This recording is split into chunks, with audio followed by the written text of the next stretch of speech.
அந்த ஆவியானவரோட சத்தத்தை கேட்கிறதுக்கு என்ன செய்யணும்?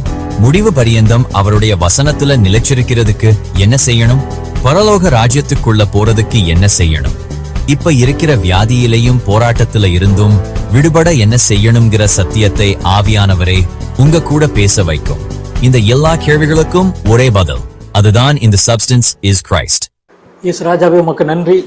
இன்னைக்கு நம்ம சபை கூடுதல இன்னைக்கு நம்ம பார்க்க இருக்கிற தலைப்பு தேவனுடைய வார்த்தை.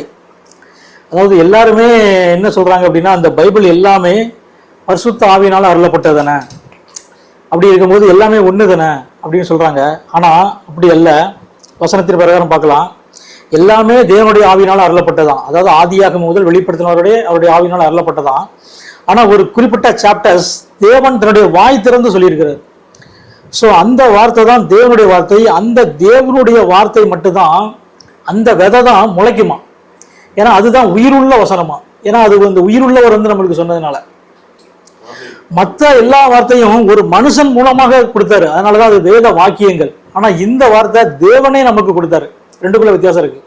மோசே மூலமாக நியாயப்பிரமாணம் கொடுக்கப்பட்டது, த்ரூ மோசேஸ். ஆனா இங்க அப்படி இல்லை, அவரே தேவனே மாம்சத்தில் வெளிப்பட்டு கொடுக்கிறார். ஸோ இந்த ரெண்டுக்குள்ள வித்தியாசத்தை நம்ம பார்க்கலாம்.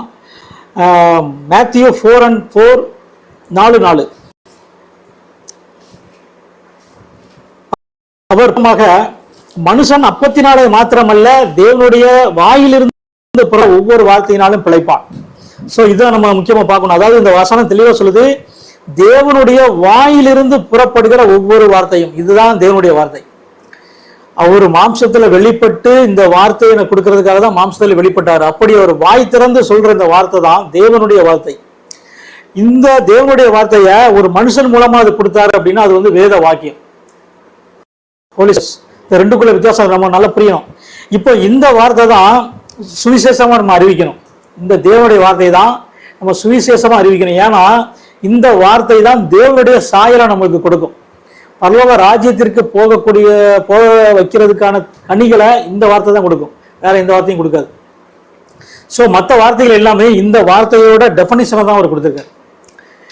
தேவனுடைய வாயிலிருந்து புறப்பட்ட இந்த வார்த்தையோட டெஃபனிஷன் தான் மற்ற எல்லாமே பரிசுத்த ஆவியின் மூலமா கொடுத்தது. இதுதான் மெயின். அதான் இதான் விதை.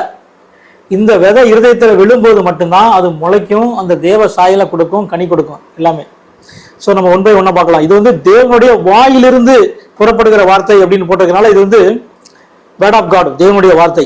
அப்போ வேத வாக்கியம்னா என்ன அப்படிங்கிறதுக்காக இன்னொரு வசனம் நம்ம பார்க்கலாம். லூக்கா